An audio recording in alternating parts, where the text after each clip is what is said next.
Good evening and welcome to Duncan Field. Will Reynolds here in the broadcast booth for the series finale between the Spearfish Sasquatch and the Hastings Sodbusters. Tonight's game is either going to be a win for the Sodbusters or a win for the Sasquatch. And the Sasquatch are anxious to get back on the victory board after losing 4 straight. Hastings going for 3 straight wins. And I had the chance before the game to catch up with head coach Scott Stover to talk about tonight. We're going for a series sweep today against the Spearfish Sasquatch. Vinny Schmidt on the mound. He's bouncing back from a tough performance in his second outing. First outing was obviously great on opening night. What do you expect from him tonight in his third outing? Yeah, the expectations every night is just we want guys to throw strikes and keep us in the game. We're not going to ask them to repeat what Trey did last night, and that's pretty impossible. But just to get out there and get ahead of hitters, not get behind. With a little more bullpen help, it's helpful if we don't have to expect a guy to try to go super long, so they don't have to really save anything in the first inning. So we just want to go out there and throw strikes and keep us in the game.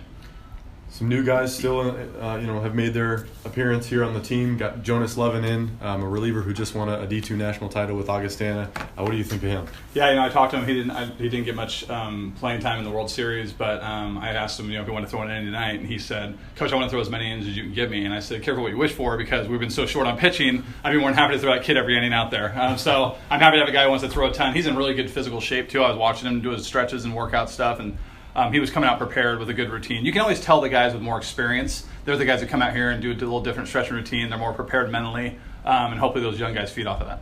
Riley Donahue in left field tonight. Josh Earps at shortstop. 2 of the new guys making their first start tonight for you. Yeah, the timing couldn't be better. You have DeSantis played all 11 games, so at a skill position, so he's really tired. So it's good to give him a night off.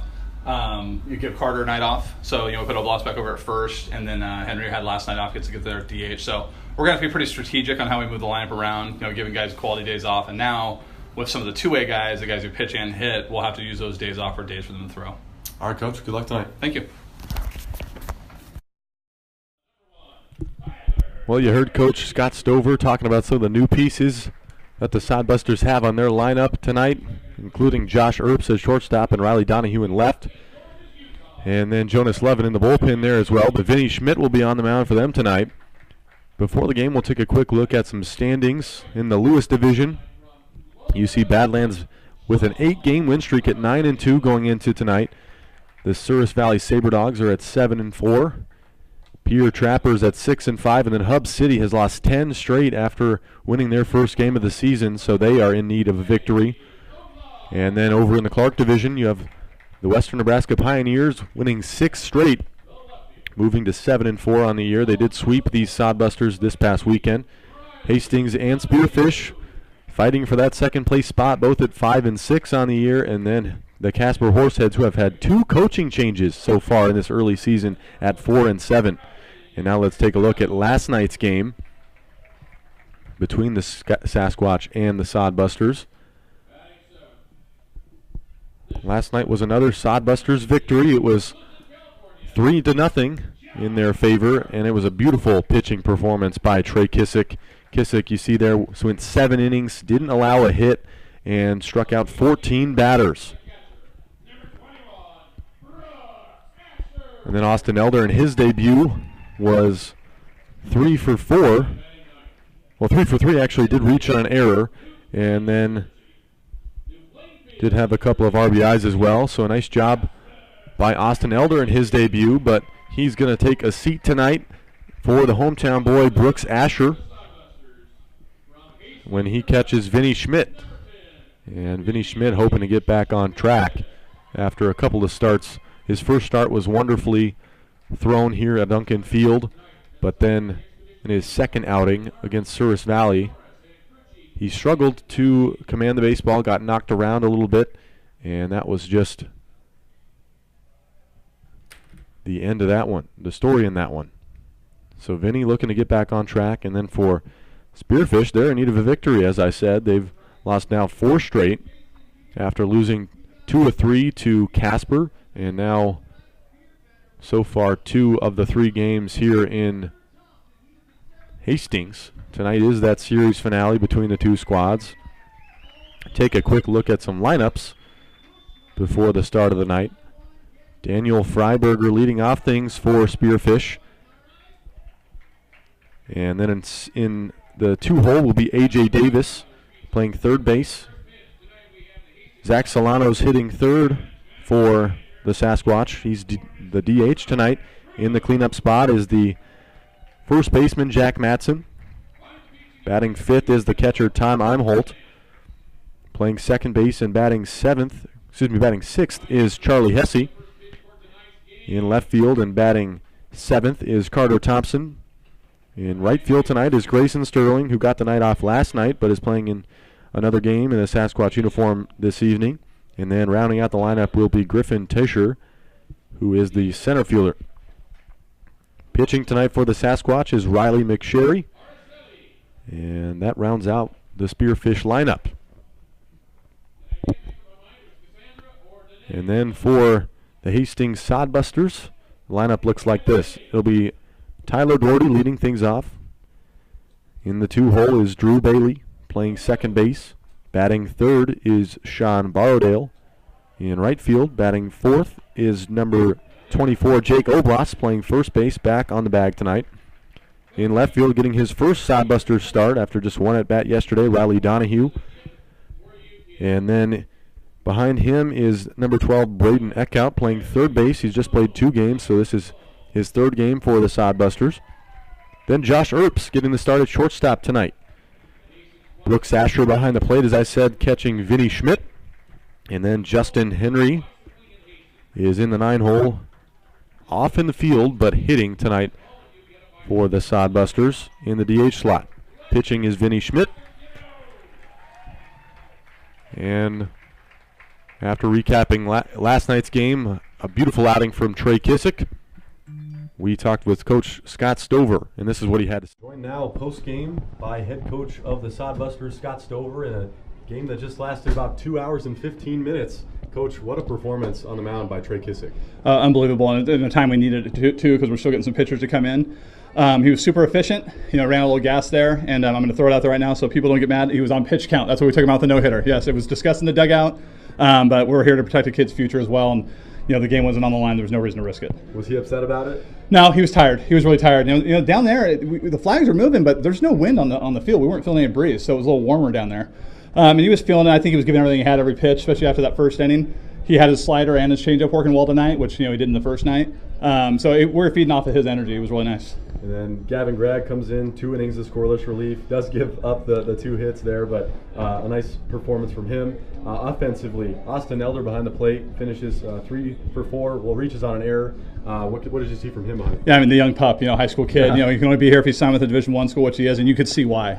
Catching, receiving. I was going to call pitches tonight, and I gave him the first inning, and he was obviously really good, so I never had to call one pitch. He's a polished catcher. He's going to a school with a very pitching and catching oriented head coach, so there's a reason he's going to that school.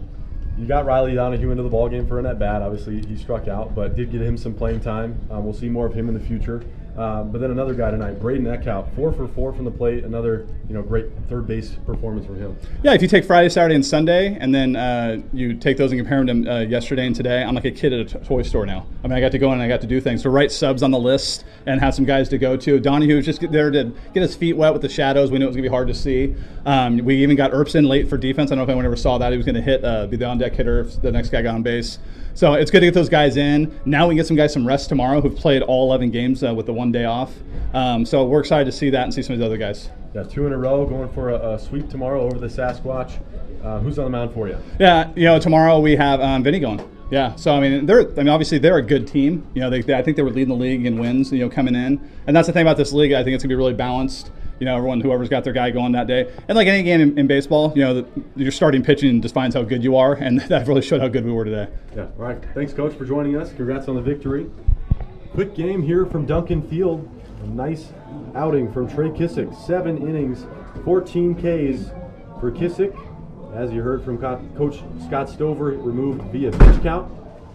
But tonight, Duncan Field, 2 games in a row for the Hastings Sodbusters. Trey Kissick with a nice outing on the mound, and then Austin Elder, the catcher for the night, 3 for 4 at the plate. Braden Eckhout 4 for 4. Just to highlight a few of the Sodbusters. They're going for a sweep tomorrow over the Spearfish Sasquatch. We'll see you then, 6:35 p.m. Central Time, first pitch. For Will Ryan, Andy Chase, and the rest of our crew, Will Reynolds signing off.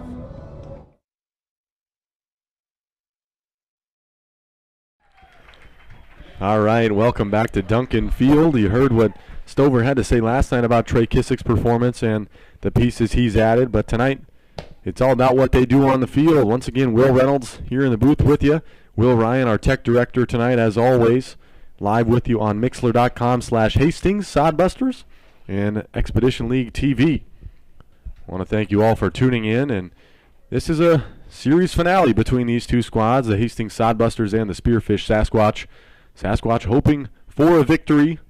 These two teams doing the good old pitcher standoff, last one standing. Sodbusters got 5 guys still out there on the line, and Sasquatch just has 1, so we'll see who wins this. Usually it's kind of outlawed in college ball. A lot of umpires know what's going on and don't allow it, but that's all tonight, and that's what the players are doing so far, and brings back some good memories. But tonight, Vinny Schmidt on the mound, and what else is there to talk about with Vinny Schmidt and the season he had at Hastings College, the NAIA level? Finished the year with a .50 ERA, led the nation, qualified in innings pitched, but guess what, folks? He was left off of the All-American roster. Did not make any All-American team, but that doesn't rattle Vinny Schmidt. He's just out there to throw the baseball, and he's just happy to be in a Sodbusters uniform. And he will be throwing to a guy he's familiar with, and that's Brooks Asher. So Brooks Asher behind the plate. The Sodbusters defense looks like this. Schmidt on the mound, Asher behind the plate, Jake Oblas playing first base, Drew Bailey at second, Braden Eckhout at third base, Josh Earps at shortstop. In left field is Riley Donahue, center field Tyler Doherty, and then right field Sean Borrowdale. So a couple of pieces moved around, but the Sodbusters are looking for a series sweep and getting back on track here in Hastings at Duncan Field, where the dimensions are 370 to left, 367 to right, 405 in the gaps, and then center field is 408. Hastings loses the pitcher standoff to start the night. Hopefully that's not a foreshadow of what is to come on this beautiful day in Hastings. First pitch from Vinny Schmidt to the leadoff hitter Daniel Freiberger is in there for strike number 1, and we're off and rolling.